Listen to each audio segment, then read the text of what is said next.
هناك أسباب كثيرة تؤدي إلى انتشار ظاهرة الطلاق كالزواج المبكر وعدم الإنجاب وتدخل الأهل في حياة الزوجين وأسباب أخرى، ولكن رغم ذلك كان الطلاق في مجتمعنا ينحسر بفئة ضئيلة جدا، بينما في الآونة الأخيرة بلغت ظاهرة الطلاق في مجتمعنا درجة العلة الاجتماعية وازدادت بشكل ملحوظ.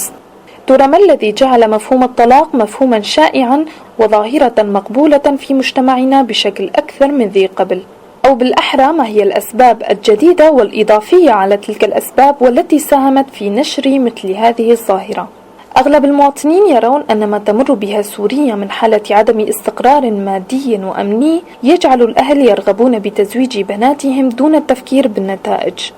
الوضع المادي لعب دور كبير، والوضع سوريا زي لعب أكتر، واللي عنده 4-5 بنات وما عنده مادة يعيشن، البنت صار همها أنه معه مصاري خلص تأخذه يعني ما مشكلة، والأب صار المهم أنه يزوج بنته يخلص منها، ما يعرف إيش قصة تيجي من وراها هاي، والبنت اللي عم تطلع خسرانة يا هم تهرب يا هم طلق.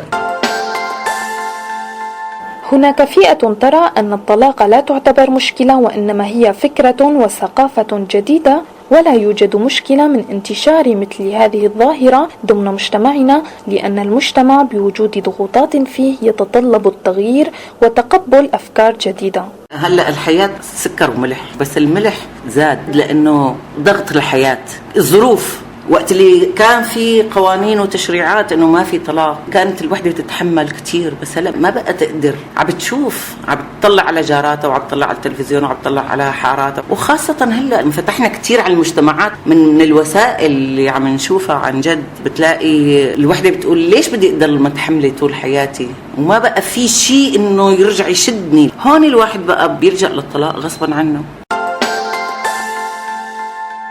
البعض يرى أن مطالبة المرأة بالطلاق ليس تقليدا لثقافة مجتمعات أخرى، لأن المرأة تتأثر بواقعها فقط، ولكن السبب هو بعدم تفهم المرأة لحقوقها وعدم ممارسة حقوقها بشكل صحيح. بري بقى أوضاع سوري وبري أفسورها هني تقوتبها من مثلا أعلامي ومسلسلات وتأثيرات من قوتبها أري،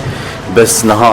نهار راسي بينم إنه جن نبات تشتتي أسراندني جن بواقعهم كن تقدر تعيشين هاتي أسراندني جبر لإنه أي تشتكى شيء دبي دخازي أو وك هوالا خبي هوالا وك بي دائرة كيف هاتي قريدان جيت نكاش جنيه بيشتغله وزيدة حقوقي خصتان دي تيرو نكا بجني كيره بيشتغله يرو دبينين وخ هر تشتلني دري از خورتك مثلا عن نظامك المجتمعي خذ رابي ما از تحمل لك راسي مثلا جنيك إنه سلطة يسار مهابي. هل حقا أن الوعي الاجتماعي هو أفضل طريقة لتجنب انتشار مثل هذه الظاهرة، حيث أن المجتمع الكردي بشكل عام ومن ضمنه المرأة على وجه الخصوص بأمس الحاجة إلى المزيد من الوعي لممارسة الحرية بالشكل الصحيح؟